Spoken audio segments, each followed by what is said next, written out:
दिल्ली की भीड़ भाड़ भरी गलियों में जहां हर रोज हजारों कहानियां जन्म लेती हैं, वहीं उस सुबह एक ऐसी कहानी लिखी जाने वाली थी जिसे आने वाली पीढ़ियां याद रखेंगी।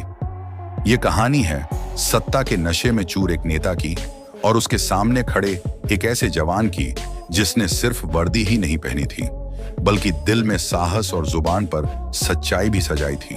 चांदनी चौक का वो चौराहा उस दिन गवाह बना, एक भीड़ का डर टूटने का और इंसाफ की आवाज उठने का। दिल्ली की चांदनी चौक की गलियों में उस सुबह सूरज की किरणें कुछ ज्यादा तेज थीं। सड़कों पर रिक्शों की घंटियां, गाड़ियों के हॉर्न और बाजार की चहल पहल गूंज रही थी। माहौल में तनाव था क्योंकि आज शहर का दबंग नेता राकेश मल्होत्रा अपनी रैली के लिए आने वाला था। राकेश मल्होत्रा कोई साधारण नेता नहीं था। उसका नाम सुनते ही लोग कांप उठते थे। वह खुद को दिल्ली का बेताज बादशाह समझता था। उसकी आंखों में खौफ और आवाज में रौब था। पुलिस, अफसर और यहां तक कि अदालतें भी उसके इशारों पर चलती थीं। वह बात नहीं करता था बल्कि फरमान सुनाता था। मेरी इजाजत के बिना दिल्ली में कुछ नहीं होता।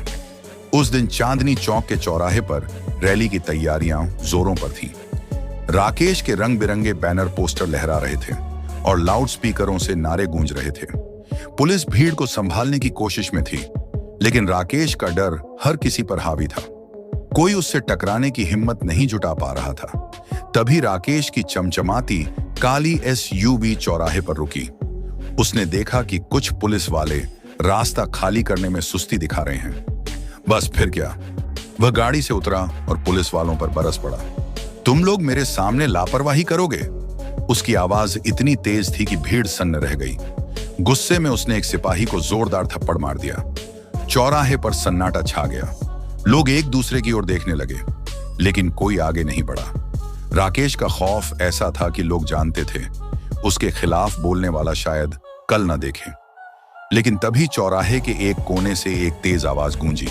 वह आवाज थी 27 साल के भारतीय सेना के जवान विक्रम राठौर की। विक्रम छुट्टियों पर घर आया था और बाजार से बाइक पर जा रहा था। उसकी वर्दी चमक रही थी और चेहरे पर साहस की चमक थी। राकेश को पुलिस वाले पर हाथ उठाते देख उसका खून खौल उठा। उसने बाइक रोकी, भीड़ को चीरते हुए आगे बढ़ा और राकेश के सामने खड़ा हो गया। लोग हैरान थे। यह कौन है जो मौत को बुलावा दे रहा है? राकेश ने घूरते हुए कहा, तू कौन है जो मेरे सामने आंखें दिखा रहा है? विक्रम ने शांत मगर गूंजती आवाज में कहा, मैं जानता हूं तू कौन है।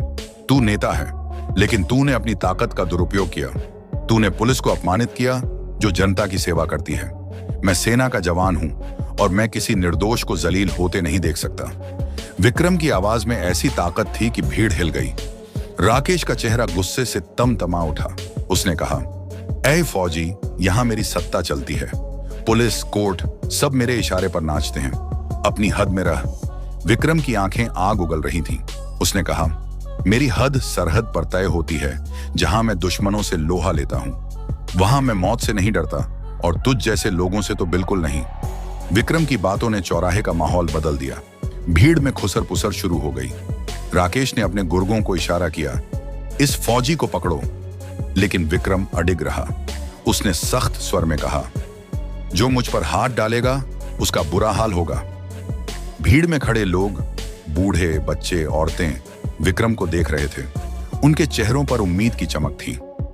राकेश को लगा कि अगर इस जवान को नहीं रोका तो उसकी सत्ता की चमक फीकी पड़ जाएगी। उसने अपने गुर्गों को फिर इशारा किया। 5-6 गुंडे विक्रम की ओर बढ़े, लेकिन विक्रम ने बिजली की फुर्ती से 2 के हाथ मरोड़े और बाकियों को धक्का देकर गिरा दिया। लोग दंग रह गए। राकेश ने दांत पीसते हुए कहा, इस फौजी की वर्दी सरेआम फाड़ दूंगा। दोस्तों, विक्रम ने उसकी आंखों में देखते हुए कहा, इस वर्दी को हाथ लगाया तो यह दिल्ली तेरी आखिरी सियासत देखेगी। राकेश ने पुलिस को चिल्लाकर कहा, पकड़ो इसे। लेकिन पुलिस वाले जड़वत खड़े रहे। उनके दिल में विक्रम के लिए सम्मान जाग चुका था। विक्रम ने कहा, पुलिस का काम जनता की रक्षा करना है, न कि किसी नेता के इशारे पर चलना। भीड़ में से आवाजें उठी, सच कहा, यह हमारा हीरो है। राकेश ने फोन निकाला, लेकिन विक्रम ने उसका फोन छीन लिया और कहा, सत्ता जनता की सेवा के लिए होती है, न कि डराने के लिए। आज तेरी सत्ता खत्म। राकेश बौखला गया। उसने 10 से 12 गुर्गों को इशारा किया। गुंडे विक्रम पर टूट पड़े। लेकिन विक्रम ने एक एक करके सबको धूल चटा दी। भीड़ चीखने लगी। तभी राकेश ने ड्राइवर से रिवॉल्वर मंगवाई और विक्रम पर तान दी। लोग चिल्लाए, लेकिन विक्रम अडिग रहा। उसने कहा, गोली मारने से पहले सोच ले, ये वर्दी पूरे देश की शान है। राकेश का हाथ कांपने लगा। तभी विक्रम ने उसकी कलाई पकड़कर रिवॉल्वर ऊपर की ओर धकेल दी। गोली आसमान में फट गई।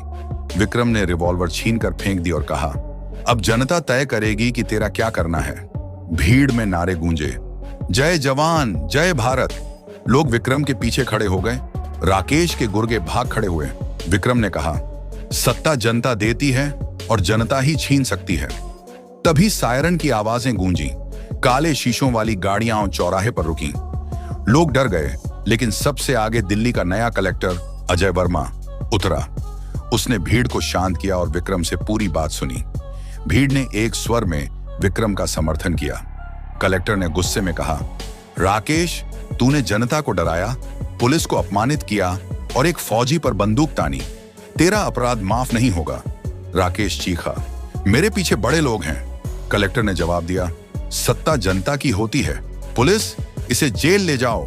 भीड़ ने तालियां बजाईं। राकेश को हथकड़ी में घसीट कर ले जाया गया। विक्रम ने कलेक्टर से कहा, साहब, ये चालाक है, ये जेल से भी बाहर आने की कोशिश करेगा। कलेक्टर ने कहा, जब तक मैं हूं, इसे कोई नहीं बचा सकता। भीड़ विक्रम के चारों ओर जमा हो गई।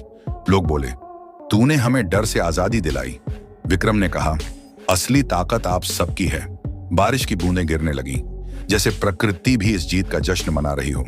विक्रम अपनी वर्दी में सीधा खड़ा था, मानो दिल्ली का नया प्रहरी बन गया हो। उधर जेल में राकेश की सियासत ढह गई। उसकी संपत्ति जब्त हुई और समर्थक गायब हो गए। विक्रम सरहद पर लौट गया, लेकिन उसका नाम दिल्ली में गूंजता रहा। लोग कहते, ये वही जवान है जिसने चांदनी चौक पर एक नेता के घमंड को मिट्टी में मिला दिया। दोस्तों, इस जाबाज आर्मी अफसर के लिए एक लाइक और कमेंट बॉक्स में जय हिंद जरूर लिखें। यह कहानी सिखाती है कि जब एक सच्चा इंसान खड़ा होता है तो जनता उसकी ढाल बन जाती है और सबसे बड़ा साम्राज्य भी पल में ढह जाता है। ऐसी और सच्ची घटना देखने के लिए चैनल को सब्सक्राइब करें।